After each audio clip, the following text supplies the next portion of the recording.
Howdy, y'all. Hi, guys. It's Ryan. And Angela. From RNA Music. That's right. Deep in the heart of Chile. I mean, Texas. Texas. That's where we're at right now. Believe it or not. That's right. I'm sure you can believe it.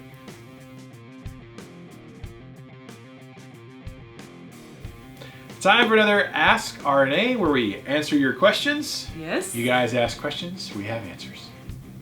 Most of the time. Most of the time. First question. That's what Fluff does. First question. Oh my gosh. I'm totally copying him. Anyways, Ken Rogers. Ryan, where can I purchase a Werefoot t-shirt?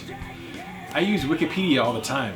It makes you smart. It certainly does. Yeah. As far as where you can buy a Werefoot t-shirt, like the one I'm not wearing right now, I was wearing one last week. Yes. Just message Adam on the Werefoot. They have a Facebook page. Mm-hmm. So just go to their Facebook page and message Adam and say, hey, I tried to buy a shirt from Ryan, but he wouldn't sell me one.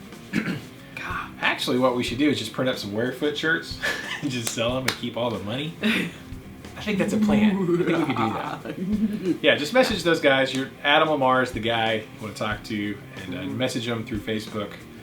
I'm sure he'll get you hooked up with a shirt. Yes. I don't know if they have a store where you can like order online directly or what. So, yeah, talk to Adam. There you go. Next question. It's from Brian M. for Ask RNA. What do you think of these new pedal amps, BluGuitar Amp1 and/or amps like the new Seymour Duncan Power Stage 170? Of course, having Jared James Nichols and Doug Rappaport. There you go. Demoing your gear doesn't hurt either. Tough to tell if it's the talent or gear. With me, it's all the talent. All the talent. Actually, it's mostly the gear. That's a great question, Brian. I kind of checked the Seymour Duncan one out earlier. It reminds me a lot of kind of back in the day, Crate had this little power brick. It's about this big. It's like 200 watts, just this little thing. You know, so these aren't really anything new. It's just these little tiny power amps. Of course, you can, you just plug it straight into a cab and then you use your pedals.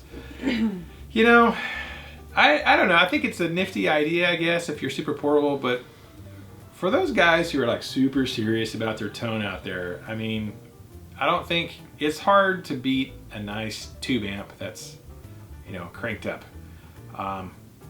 There's a lot of debate on that with the whole Kemper thing and Axe effects and all that, but if that was the situation for me, I would rather go the little Axe effects route. Like there's a lot of touring pro musicians who use Axe effects. I know, I was like Axe effects-y? Axe effects-y? What's the plural of Axe effects? Axe effects. As their rigs, and I get that for live, but I think those probably sound better than the little, just a solid state. It's just like a little power amp, for your, like you have in your car, for your car stereo systems. But, there you go. I think it's a cool idea. I think for most guys, though, it's hard to beat like a full-on tube amp. They were saying like, oh, you have to wait for your amps to warm up. I'm like, yeah. I don't think that guys who play tube amps are really cared about having to wait 30 seconds. I mean, and you got so many good small wattage tube amps now. Small wattage that are super portable, but I think it's neat, but I don't think it's not necessarily anything new. And I think dudes will probably buy it. It'd be a good backup to have on your pedal board. Like if you're worried about your amp dying or something, I think it'd be a great backup situation. But I don't think I would buy one and use it for my main amp. Just me. What about you? I agree completely. Yeah, you like Mesa Boogie, don't you? Sure. You like the Mesa Boogies. The boogie. I like the boogie. I like the nightlife. I like the boogie. I like the nightlife. Anybody know what movie that's from? Yeah. Cool points if you know. All right, so that's what I think, Brian. Great question. Thank you for asking it. Why don't you guys let us know your opinion on those little mini power things. Mm-hmm. Let me know what you would buy. What would you do? And final question. Yeah. Joe Santibanez. Santibanez? I hope I said your last name. Santibanez? It's Sant Ibanez, like the guitarist. So. Yeah. Sure. The baseball cap, Magnolia. Is that from the show Fixer Upper? LOL. Yeah, he said he liked the show underneath it. Yeah. Last week you were wearing a hat that said Magnolia. Yes, I did. Is it from the Fixer Upper show? It is from the Fixer Upper show because we're from Texas and they're from Texas, and they're about 3 hours away. Yeah, about south central Texas. So yeah, we went. Actually, I bought that cap on the way to visit my parents in Laredo, and I stopped there with the boys. Laredo is not in Texas. Laredo is in Texas. It's actually half in Texas. It's partial Texas, partial Mexico, and so it's Texican. Well, Laredo is Texas, and then there's Nuevo Laredo. Nuevo Laredo in Mexico, but that is on our trip there. Yeah. So we usually stop because it's right off of I-35, which runs from north to south Texas, like straight shot. So yeah, they have a lot of great stuff. Chip and Joanne were not there, and they usually are not there. So you're probably not going to bump into them just to run into them, and they usually are not. But it's really neat. So yes, it is from Magnolia, their gift shop inside of the silos. Not the silos, but the store beside the silos. Now, we did take a day trip one time, like on a Monday, just to like get out of Canton. We just drove down there to Waco just to go. Yeah. Just spend but a we little need bit to more go time. back because they have a new. We haven't been since they opened up the bakery. It wasn't open yet. And they have like a whole more like another thing with the silos and food trucks, more food trucks than last time we were there, and all kinds of stuff that they've changed since. So we really need to go back. I guess we should. Yeah. Maybe when it's not 1,000 degrees outside. I know, right? We need to go back Texas in the in fall. July, not good. When it, like during the week in the fall, because most like public school teachers and everybody's back at work, so that's the best time to go. Late Rocktober. Yeah, whenever it's nice and cool. End of Rocktober would be good, or beginning of November. Yes, but not when it's cold like we went last time. Yeah, like it was around kinda cold. Thanksgiving or something. I like the cool weather. Yeah, but still. Yeah, it was a Fixer Upper hat.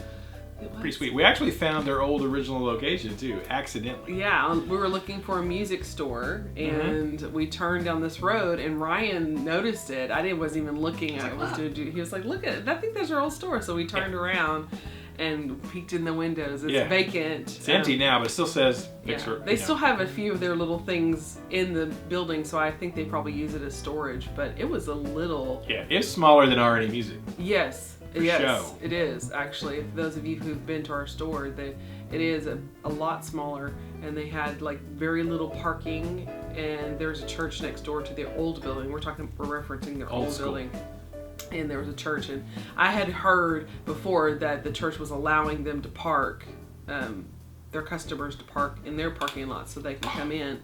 Because literally it just had like a front, and then there's a highway right in front of there. So this was very inconvenient. They have a prime location now. Now they do, yeah. And you can see it off of the highway. So anybody who ever has watched the show, which if you haven't watched it even a bit, you've been living under a rock. You're missing out. But you can see it as you're going. Like Baylor University and the silos is right there. It splits. 35 splits that. So yeah. Yeah. Kind of gave me encouragement to go, oh man, look how small their original place was, and then look where they're at. Humble beginnings. I'm thinking, oh man, I mean, we've grown from when we first started, but I'm like, oh man, where could this go eventually with R&E Music? Where's the vision? You gotta cast a vision. If you want to grow, you have to cast a vision, and then dream big, and then race towards that vision. Put that vision into action. Yeah. So you were correct, Joe. This week I'm wearing a Kaiser cap. Yeah. Kaiser Capos, who are right here in Canton, Texas. Yes, also a Texas company. Texas company. That's known around the world. Yep. Yeah. Kaiser Capo. So if you want a Kaiser Capo made in Canton, Texas, from Canton, Texas, you can order one from R&E Music, which is even, cooler. Really? Not only is it a Kaiser Capo, it's a Kaiser Capo that passed through R&E Music.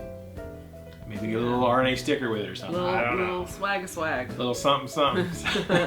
So yeah, Yeah. Thanks for the question. And that's it for today. That's it. 3 big questions. Thank you guys so much. So, if you have a question for next week, leave it below. We'll answer it. Share your comments, of course. We like to read the comments as well. If you want to give your thoughts on any of today's questions, go ahead and answer them in the comments, your experiences. And of course, we will see you next week. Yes, we will. Keep the music alive. Don't forget it. Music needs you. And you need the music. And we need the music. We really do. And we got to keep it alive for the next generation. Yes. Which is what we're all about. That's what in we're R&B all music. about. Bye, guys. Bye. Texas. My feelings got hurt this week. I got fired from Ask RNA after last week's video. Ryan's just a big old turkey.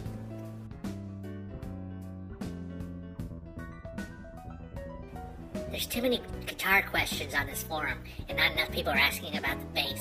I find your lack of bass questions disturbing. Have more faith in the bass.